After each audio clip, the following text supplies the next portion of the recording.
முதல்ல இன்று எங்களது அகில பாரத தலைவர் திரு நட்டாஜி அவர்கள் வருகிறார்கள். அவர்களை வரவேற்பதில் நான் மகிழ்ச்சி அடைகிறேன். அதே மாதிரி சகோதரர் அண்ணாமலை வெளிநாடு சென்றிருப்பதால் இன்று கட்சியை நிர்வகிப்பதற்கு அண்ணன் ராஜா தலைமையில் ஒரு குழு அமைக்கப்பட்டிருக்கிறது. மகிழ்ச்சியாக வரவேற்கிறோம். ஏனென்றால் பாரதிய ஜனதா கட்சி இப்பொழுது உறுப்பினர் சேர்க்கை நடைபெற்று கொண்டிருக்கிறது. அதில் 1 கோடி உறுப்பினர்களை சேர்க்க வேண்டும் என்ற எண்ணத்தோடு நாங்கள் பணியாற்றி கொண்டிருக்கிறோம்.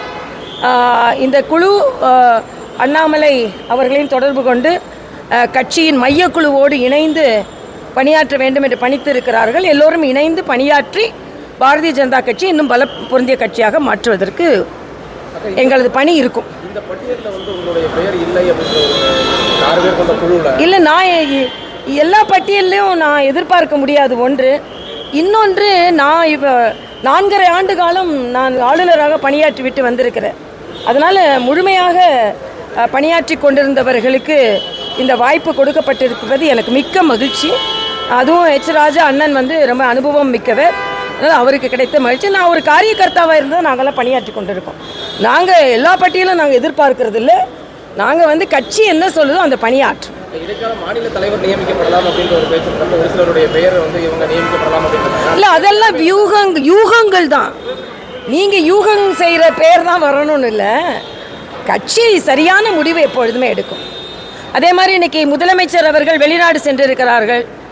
ஏதோ அதிக முதலீடுகளை ஈர்த்து கொண்டிருக்கிறோம் என்று சொல்லியிருக்கிறார். இன்றைக்கி அவங்க போட்ட பட்டியலில் எல்லாமே ஏற்கனவே தமிழகத்தில் இருக்கின்ற நிறுவனங்கள் தான். தமிழகத்தில் ஒரு நிறுவனம் இருந்ததுன்னா அதை விரிவாக்கம் அதே இடத்துல தான் பண்ணுவாங்க. ஆக ஒன்லி விரிவாக்கம் தான் நடைபெற்று கொண்டிருக்கிறது. அதனால் புதிய முயற்சிகள் முதலீடுகள் எதுவும் இருக்கிற மாதிரி எனக்கு தெரியல. தமிழக அரசு தொடர்ந்து மத்திய அரசை சமக்கிர சிக்ஷா அபியான் என்பது குழந்தைகளின் கல்வி அறிவாற்றலை இன்னும் மேம்படுத்துவதற்காக modernisation of education, skill development, ஆக அதுக்கு என்று ஒரு தனி மேம்பாடு உடைய கல்வி திட்டம் அது.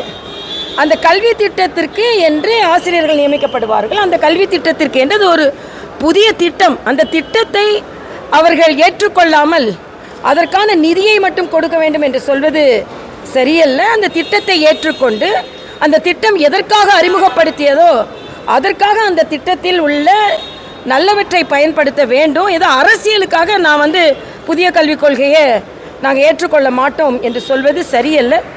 இவர்களின் ஒவ்வொரு நகர்வும் மாணவர்களை பாதிக்கிறது என்பது தான் எனது கருத்து.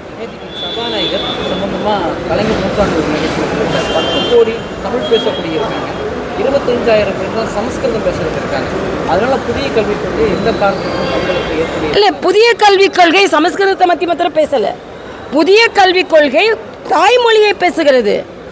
இன்னைக்கு தாய்மொழி கல்வியை தான் புதிய கல்விக் கொள்கை ஆதரிக்கிறது.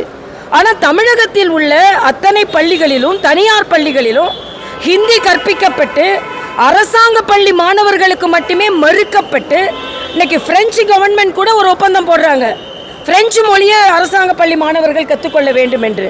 இப்போ நம்ம நாட்டில் ஒரு மொழியை கற்றுக்கொள்ளும் பொழுது அவர்களுக்கான வாய்ப்புகள் அதிகமாக இருக்கிறது. ஆக நாங்கள் எங்களுக்காக எங்கள் கொள்கைக்காக குழந்தைகளின் எதிர்காலத்தை நாங்கள் கேள்விக்குறியாக்குவோம் என்று சொல்வது சரியல்ல. இன்னும் சொல்லப்போனால் மரியாதைக்குரிய பாரத பிரதமர் தமிழ் மொழிக்கு கொடுத்திருக்கின்ற மரியாதையை போல இங்கே உள்ளவர்கள் கூட கொடுக்கவில்லை என்பதுதான் எனது கருத்து.